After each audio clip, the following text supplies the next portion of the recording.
Сәлеметсіздер ме достар? Бүгін органика бойынша 100 есептің 25-ін шығарамыз. Кеттік.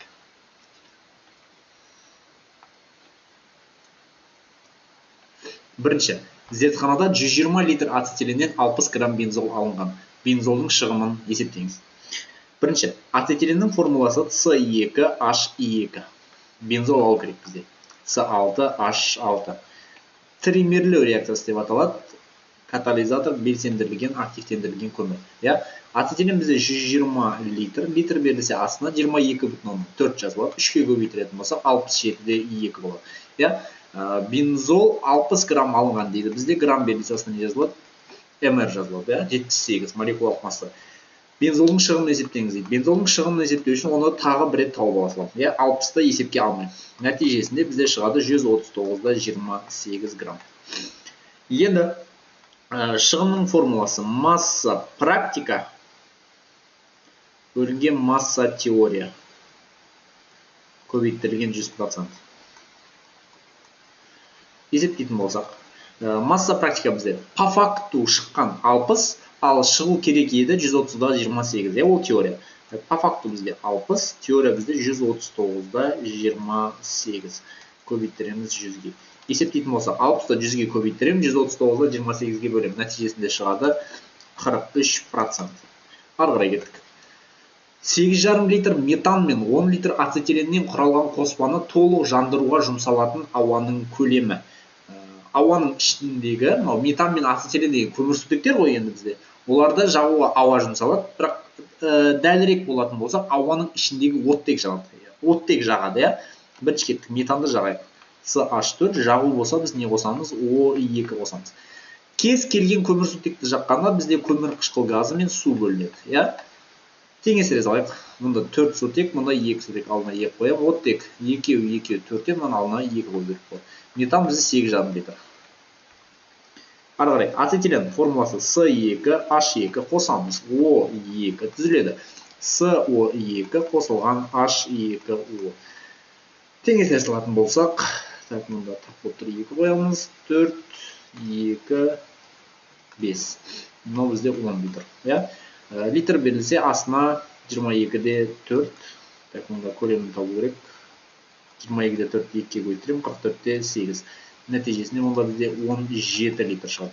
Мұнда 10 литр берілсе астына көлем жазамыз, 44-де 8. Оттектің көлемін табу керек, X. 22-де 4 5-ке көбейтір жазамыз, астына 112 болады. Табамыз. Пропорцияны шешетін болсақ, бізде 25 литр болады. Сонда в сумме бізде қанша оттек пайда болды? 17 қосамыз 25, нәтижесінде 42 литр оттек шығады. Осы 42 литр оттегіміз алынған, бізге керек ауаның ішінде ол 21%, ал ауа бүкіл бізде қанша процент? 100%. X. Табамыз. 100-ді көбейттірем 42-ге, бөлемін 21-ге. Есептесем бізде 200 литр шығады. Жауаппен сәйкес тұр. Арғары кеттік. Құрамындағы қос байланысы бірінші көміртек атомында орналасқан тармақтал маған 0,35 грамм алкен бром суын түзілдендіреді. Алкеннің атын атаңыз. Кеттік. Алкен қос байланысы бар деген сөз, ол алкен деген сөз. Алкендің жалпы формасы CnH2. Қосамыз бром суы дейді. Бром суының формасы бізде бром 2. Қанықпаған көмірсутектер бром суын мен тікелей әрекеттеседі, өте жылдам әрекеттеседі. CnH2 бром 2. Алкен бізде 0,35 грамм. Грамм берілсе бізде астына МР жазам. МР білмеймін, соны тауып X. 0,8 грамм бром суын түзілдендіреді. Бром үстіне қанша жазамыз? 0,8 грамм. Грамм берілсе астына МР. МР 82-ке көбейтіреміз 160 болады. Пропорцияны шешетін болсақ, X бізде қанша шығады? 70. CnH2n. МР. Осы бізде қаншаға тең болып тұр? Осының массасы 70-ге тең болып тұр. Бұлай тауып көрейік. Көміртектің массасы бізде 12, 12-ні n-ға көбейтсем 12n болады. Сутектің массасы 1, 1-ді 2n-ға көбейтсем 2n тең 70. 12n-ға 2n-ді қосатын болсам 14n тең 70. n-ді тауып салам. 70-ті 14-ке бөлетін болсам 5 болады. Енді n 5 болатын болса, жалпы формуласын орнына қоя салам. 5-ті мұнда әкеліп Сонда бізде шығады S5H10. Бұл бізде пентен. Сызып көресіздер. 5 көміртек қатарымен екі тармақталмаған, яғни бір қатардың бойында деген сөз. Бірінші көміртекте орналасқан дейді. Былай нөмірлеп шығатын болсақ, 1, 2, 3, 4, 5 деп қос байланыс бізде қай көміртекте болады? Бірінші көміртекте. Бұл көмірсутектің аты бізде пентен 1. Түсінікті деп ойлаймын. Ары қарай кеттік. Көлемі 30 литр метанды пиролиз дегенде 12 литр ацетилен алынған. Өнімнің теориялық мүмкіндігін салыстырғанда шығымын есептеңіз. Давайте есептейік. Метан формула CH4. Пиролиз дейміз, біз бұны 1000 градус Цельсияда. Нәтижесінде шығады С2H2 қосылған H2. Теңестіре саламын. 2, мұнда 3. Так, метан бізде 30 литр шығу керек. Литр берілсе астына 22,4. 2-ге көбейтірем, ол бізде қанша болады? 44-те 8. Ацетилен бізде 12 литр дейді. Литр берілсе астына 22,4. Өнімнің теориялық мүмкіндікпен салыстырғандағы шығымы. Өнім бізде кім? Ацетилен. Соның шығымын тау керек, яғни тағы да бір рет оны тауып аламын. Бұл жолы кімді қарастырмаймын? 12-ні қарастырмаймын. Так, пропорция 30 сызықша x, 44-те 8 сызықша 22-де 4. Есептейтін болсам, бізде пропорция 15 шығады. Яғни шығу керек болған 15, по факту шыққан 12. Шығымын табатын болсақ, шығым по фактуды, практиканы теорияға бөлем, көбейттірем 100-ге. Нәтижесінде бізде 3-тен қысқарта салатын болсақ, 4 болады, 5 болады. 4-ті 100-ге көбейттірем 5-ке бөлем, қанша пайыз? 80%. Жауаппен сәйкес тұр. Кеттік. 5. Көлемі 672 литр метанды жарық қатысында хлорлағанда түзілген хлор метанды натриймен өңдегенде алынған этанның массасын есептеңіз дейді. Так, давайте кеттік. Метан формула CH4 қосылған хлор 2 шығады. CH3 хлор қосылған H хлор. Кеттік. Метан бізде 672 литр. Хлорлағанда түзілген хлор метанды, мұнау бізде хлор метанды, еще барып натриймен өңдеген. Натриймен өңдейік кеттік. CH3 хлор қосамыз натрий. Шығады нәтижесінде. Бұл бізде Вилдс реакциясы деп аталады, екі еселеніп кетеді. Шығады нәтижесінде хлор мен натрий бізде махаббат, екеуі қосылып кетеді. Шығады нәтижесінде натрий хлор, тем более екеуден алдына 2 түседі. Қосамын. Енді менде CH3-тен 2 қалды. Екеуі көбейттіріп кетеді бір-біріне. 2-ні 1-ге көбейтсең бізде С2 болады. Сутегінің 3-не көбейтетін болсаң H6 болады. Все, давайте 672 литр. Енді маған осы алынған этанның массасын табу керек. Мен оны қалай табамын? Бірінші, метан арқылы хлор метанды табамын. Хлор метанды. И дальше хлор метан арқылы кімді табамын? Этан табамын. Литр берілсе астына не жазамын? 22-де 4 жазамын. X. Мұнда астына молін таба салайын. 1. Алдында коэффициент жаза саламын. Сонда ол бізде 0,3 моль болады. Хлор метан үстіне жазайын. 0,3 моль деп астына 2 жазамыз. Так, өңдегенде алынған этанның массасын іздейміз. Этан бізде С2H6, массасын десе астына мр жазамыз. Мр 2 көміртек 24, ал сутек 6, қосам 30 болады. Нәтижесінде есептейтін болсақ, мынандай бір пропорция шықты. 0,3 сызықша x, 2 сызықша 30 деген пропорцияны шешетін болсам, онда бізде 4,5 шығады. Жауаппен сәйкес тұр. Ары қарай кеттік. Көлемі 5-6 литр этиленді бромдағанда 42-де 3 грамм дибром метан түзілген. Өнімнің теориялық мүмкіндікпен салыстырғандағы шығымын есептеңіз дейді. Кеттік. Этилен формула С2H4. Бромдаймыз. Қосамыз бром 2. Шығады нәтижесінде С2H4 бром 2. Так. Этилен бізде 5-6 литр дейді. Литрде сасыны жазамыз. Міндетті де 22-де 4 жазамыз. Так, дибром метан бізде 42-де 3 грамм. Грамм берілсе астына мр. Так, мұнау бізде 24, 4, 28, қосамыз 160, шығады 188. Так, бізде не сұрап жатыр? Бізде өнімнің шығымын сұрапты. Яғни оның массасын тағы бір рет есте ала саламыз, тауып ала саламыз. Давайте. Скайпадан списать.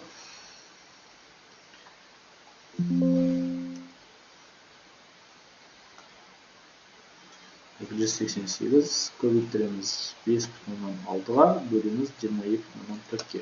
Шығады 47.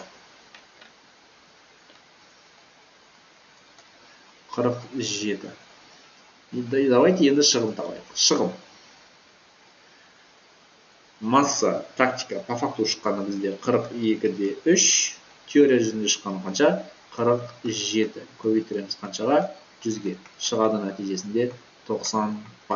Я? Шықты. Проблема жоқ деп ойлаймын. Жауаппен сәйкес тұр. Ары қарай кеттік. 7. Массасы 7 грамм этилен гомологы. Этилен деген ол бізде алкендер. Я? Так, 2,24 литр бром сутекті қосып, галоген алкан түзді. Белгісіз алканды анықтаңыз. Алкен ғой, белгісіз алкен болды. Так, этилен гомологы. Этилен дегеніміз ол бізде С2H4. Олардың гомологтары дегеніміз этилен қатары, я? CnH2n. Бром сутекті қосып алған кезде H бромды қосып алады, я? Шығады нәтижесінде CnH2n плюс 1 бром. Я, сутектің бір өз қосып біле бар. Сутекке бірі қосады. Так, этилен гомологы бізде 7 грамм дейді. Бром сутек бізде 2,24 литр. Литр беріз асан езіміз 22-де 4. Мұнда X кеттік. Есеп дейтін болсақ, бізде шығады нәтижесінде 70. CnH2n-ның массасы қанша болып тұр? 70 болып тұр. Мұнда 12n, 2n қоссақ, бізде 14n болады. Тең 70-ке, n тең 5-ке. Яғни біз іздеген алкеннің формуласы S5H10. Жауаппен сәйкес тұр. Ары қарай кеттік. 3,5 литр пропенді толық жандыруға жұмсалатын ауаның көлемі. Так, пропен формула C3H6 қосамыз O2. Шығады нәтижесінде SO2 қосылған H2O. Так, көміртек 3, мұнда көміртек 1, алдына 3 қойсылған. Сутек мұнда 6, мұнда 2, алдына 3 қойсылған. Оттек мұнда 2, мұнда 3-те 2-ге көбейтерсем 6, 3-те 1-ге көбейтерсем 3 қосам. 9 оттек бар өнімде, реагентте 2 бар. Так, 2-ні қанша көбейтсек бізде 9 болады, 4,5. Кеттік ары қарай. Бұл бізде 3,5 литр пропен бар. Литр белгісі жазамыз, 22,4 жазамыз. Так, мұнда оттектің көлемі тауы керек. Көлем десе тоже 22,4-ті көбейтіреміз алдында коэффициентке қаншаға? 4,5-ке. Так, пропорция шешкен кезде, 22,4 бөлінеді бір-біріне. Сонда бізге просто 3,5-ді 4,5-ға көбейтіру керек. Нәтижесінде бізде 15-те 75 шығады. 15-те 75 литр оттек қажет екен. Бірақ бізден оттек емес, не сұрап жатыр? Ауа сұрап жатыр. Оттек бізде ауаның ішінде қанша процент? 21%. Ал ауа қанша процент? 100%. X. Бізде қанша болады? 75 литр. Түсінікті деп ойлаймын. Құрамында қоспасы бар 17-те 6 грамм кальций карбидін суда еріткенде 5-те 6 литр ацетилен алынған. Қоспаның массалық үлесі. Давайте. Кальций карбиді. Кальций С2. Сумен әрекеттестіретін болсақ, қосамыз H2 шығады. Нәтижесінде кальций OH2 қосылған ацетилен. Теңестіргенде алдына қосыламыз. Так, кальций карбиді бізде қанша грамм дейді? 17-де 6 грамм дейді. Грамм белгісі мр жазамыз, мұнда 64 болады. Так, 5-те 6 литр ацетилен алынған. Так, мұнда бізде 5-те 6 литр, литр белгісі қанша жазамыз? 22-де 4. Айтады, бізде кальций карбидінің қоспасы бар дейді. Яғни реакцияға бізде тазасы түседі. Тауып алайық, қақ таза түскен есеп дейтін болсақ, бізде шығады жауап ровно 16. Так, 16. Таза карбидім, таза карбидім қанша грамм менде? 16 грамм. Сонда қоспам қанша грамм болады менде? Қоспа. Так, общий бізде 17-те 6. Таза карбид бізде 16.